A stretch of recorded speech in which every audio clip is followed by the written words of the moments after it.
internet of bodies. Everybody who is awake or awakening to what's going on has learned about the internet of bodies, connecting human beings to this new internet AI technology governance. And this will be the new governance. This is why everything around you is starting to fail. Not just infrastructure, but you're seeing how the mainstream media, the politicians have turned on police. This is all done by design because everything's going to be controlled through AI governance. This is it. This is the end game for humanity. And it's all about getting this technology inside of everybody's body. So you may have heard of the internet of bodies, but have you heard of the body internet invention? Now, this is just another one of these precursors that is getting people used to technology eventually being inside of their bodies. People are hearing about this type of tech, and instead of being alarmed by it, they find it fascinating. They find it fascinating that we're turning human beings who are natural conductors of energy. We're turning human beings, though, literally into their own, Bluetooth devices in a sense. Look at this thing called the body internet and how they talk about this. And listen to some of the keywords in this news clip where they talk about magic. They talk about conductors. They talk about Bluetooth. They talk about human beings eventually having this technology, which again, most of this stuff, they show you at first this type of technology to get you used to it, where you're like, oh, it's the big deal. I'm automatically taking myself and becoming I am a conductor. So I'm going to relay the stuff from my phone with a touch to my speaker system. And then the music's going to magically come out that way. Well, what's the difference if eventually it's inside my body and I don't even have to touch anymore? Some of the things to listen to as well in here is about payments. Because again, this is how the mark of the beast is going to work. You're going to be able to buy and sell with a touch. You aren't going to have credit cards anymore. All the digital currency, all the digital allowance is going to be inside of you. All of this stuff is going to be digital. It's not going to be in the physical space anymore. And you're going to need the technology inside your body in order to do this, in order to be able to survive in their matrix system. The rest of us who will not take the mark, we will not be a part of the system, but they're going to make it as difficult as they possibly can for us to survive outside of their system, which is what they're doing, where we see them taking control of the food chain. We see the food supplies. We see them trying to take control of the water supplies. They're trying to make it so that you're only able to live inside of this technology, inside of this universe, and inside of this beast system. Look at this thing called the body internet. And we start at 5:30 with my teammate as researchers at Purdue University have invented what they call the body internet. It's something that could revolutionize how all of us interact with technology. My teammate Cody Fisher went to Purdue to find out how it works. The magic of this technology happens in these small computer chips. And when they're made into a device, like on the back of this phone, it uses your body as a conductor that allows you to transport information simply by touch. This technology essentially creates a bubble around your body that carries information to any device you touch. For this example, the inventor, Shreyas Sen, streams music from his phone to his speaker simply by touching a wire. My dream was to invent a new technology and impact a billion lives. Sen believes he's done just that with this technology. He started down the path to creating it when he realized traditional Bluetooth technology takes a lot of power and battery life to operate. His technology, takes a fraction of the energy to get the same results. Between 100x or more energy efficient compared to Wi-Fi and Bluetooth, which will have a major impact on battery life. The wearables can become almost charging free for the low-speed devices and charged, once in a while, much more infrequently for high-speed devices. Outside of connecting all of your devices like your smartwatch or headphones, this technology has the potential to allow you to unlock doors coded for your personal signal, paying for things with a simple touch, or exchanging data files with someone just by shaking their hand. With the technology invented, Sen's focus is now on creating devices that use it. We should expect to see something coming out in 2025 and 2026. Today, there are 5 billion Bluetooth devices that get sold every year. This technology should augment or replace almost all of those. So any device that touches your body. Right now, these computer chips are being put into devices outside of your body. But in the future, this technology has the potential of being in a chip inside your brain. Reporting at Purdue, Cody Fisher, Wish TV, ITMate.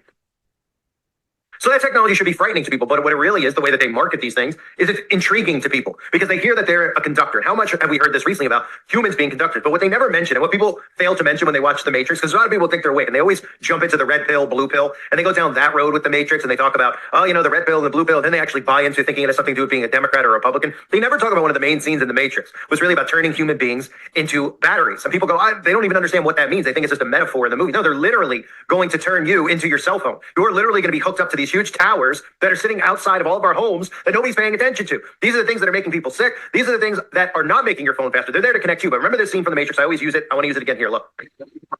Human body generates more bioelectricity than a 120-volt battery, 25,000 BTUs of body heat. Combined with a form of fusion, the machines have found all the energy they would ever need. For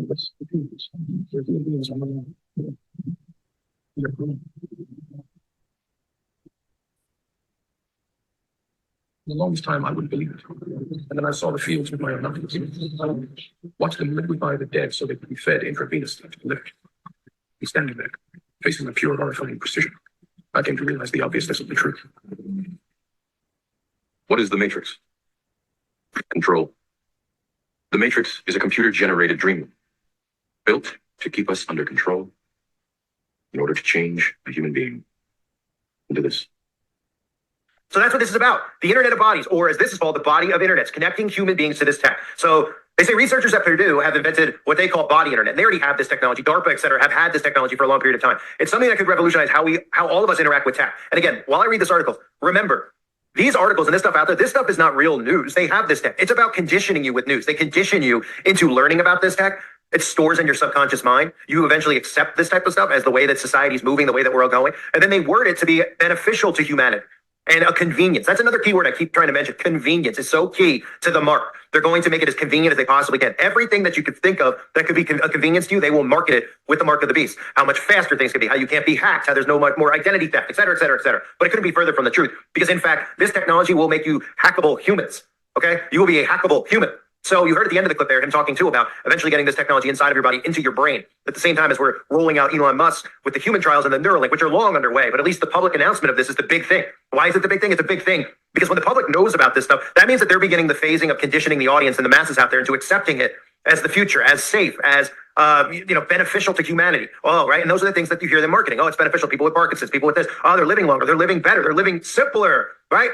And the longer they do that, the more it gets beaten into your head, the more suddenly you want it. The more suddenly that the government says you've got to have it, then you go, well, okay, I guess I could get it now. But if they rolled it out tomorrow without marketing this to you and putting all the propaganda out there, you wouldn't take it. So it says it's something that could revolutionize how all of us interact with technology. The magic, because it is magic. Remember Gordy Rose talking about the little demons inside of those chips. You can go through my video archive here on the website and find those videos. The magic, and that's with the quantum computing, okay? The magic of this technology happens in small computer chips. The prototype is attached to the back of the phone. It uses the human body as a conductor and allows the transport of information simply by touch. This technology essentially creates a bubble around the body that carries information to any device that's touched. For an example, the inventor streamed music from his phone to a speaker simply by touching a wire. He said, quote, my dream is to invent a new technology and impact 1 billion lives. He started down the path to creating it when he realized traditional Bluetooth tech makes a lot of power and battery life to operate. His technology, YR, takes a fraction of the energy to get the same results, anywhere from 100 times or more energy efficient compared to Wi-Fi and Bluetooth. That's because you're becoming the conductor. He says that will have a major impact on battery life. The wearables can become almost charging free for the low speed devices and charge once in a while much more infrequently for high speed devices. Outside of connecting all devices to smartwatch, headphones, etc., this technology has the potential to allow people to unlock doors coded for a personal signal, paying for things with a simple touch or exchanging data files with someone else just by shaking their hand. You can't tell me, I mean, look, you can tell me, you can say, I'm not going to sit here and lecture you, but that this isn't the mark of the beast. That this type of technology, with how human beings are going to have this inside of them and pay for things with this inside of them, and people will not be able to buy or sell without this, because if the entire infrastructure is run on this technology, which is what you're seeing right now, them destroying the current infrastructure, where they're not going to accept cash, they're not going to accept coins. The only way you're going to be able to interact, or I should say transact and make transactions, is by having this. Then on the flip side, you see how they're normalizing digital currency with Bitcoin. They're making all these people rich who are investing in this type of stuff by design. They're trying to condition them into this being the new normal, this being the safe normal. This is, oh, now you're opposed to the Federal Reserve. Meanwhile, the Federal Reserve is running and controlling all of this. This is exactly what they want. So doors coded, unlocking doors, portals. That's what they're talking about here. Literally, when we look at all the terminology used in invocations and summoning demons into your body, demonic possession, we always hear the word unlocking doors. And what do we always see in a lot of these music videos and stuff that I break down? Doors, gateways. This will be a gateway. You will be inviting and invoking these spirits and these entities into you with this technology that is inside your body. That's how this whole thing works. That's why they use terms like magic. So it says with the technology invented, the focus now is creating devices that use it. We should expect to see something coming out in 2025 or 2026, as you heard him say. Today, there are 5 billion Bluetooth devices that get sold every year. This tech should augment or replace almost all of those. So any device that touches your body. Right now, this technology is being used in devices outside the body, but in the future, the possibility of being in a chip inside the brain. And that's ultimately what the goal is. So the Internet of Bodies, then you get the body, internet, all conditioning, these stories that are coming in. So the technology is created. It's done. Okay, we're not waiting for them to create the technology. This is about the conditioning of people to get them to take it. Getting them, using their free will to take this technology, to want this technology. It's deception, it's mind control, and it's repetition that they're using. They're conditioning you into thinking that this is a better option. The longer that you go hearing about it, the more desensitized you come, the more likely you will be to get it. They're doing the same thing with Neuralink. They're doing the same thing with Apple Vision. These are all stories we have to watch because ultimately this all leads to the tech inside your body. They're just doing it from all different angles, telling you about this tech, explaining to you how it all works, right? This is a little bit different than hearing about Neuralink because they're talking about the human being being, the conductor of energy, being pretty much the Bluetooth, the thing connecting the phone to the speaker, right? Instead of having the Bluetooth in the air, when you connect your phone, okay, if you're not understanding, like you connect your, say you have the earplugs that are wireless, right? You press a button, those earplugs will connect to the phone. So whatever you have on the phone that you want to listen to privately, you'll listen to on the earplugs without the wire connected, right? You're the wire between it. Okay, so you can have this stuff on your phone and then you can go over and touch a wireless device and it'll play on that wireless device. Okay, this is what we're headed towards, the connecting of human beings' bodies to the internet, right? Don't forget www.666. Okay, don't forget what this beast system truly is. This is frightening that people are going to be on board, but this is biblical. This is what we've all been talking about for a long period of time. And now we're seeing the normalization, and it's going to be in place before 2030, as far as not in place where the technology is, being created. Technology's done. In place where it could be used. And in the beginning, it's going to be like, celebrities, and it's not going to be everybody that has it. It's the same way that they move people, force people into having cellular phones, right? In the beginning, people still had landlines. Some people still do. But a lot of people were forced kind of into getting digital, getting cell phones, even if they were flip phones or 3G, 2G. Now they started forcing people into 4G, 5G. This is what we're doing. This is what we're heading towards. This is what we're seeing. Pay attention to it.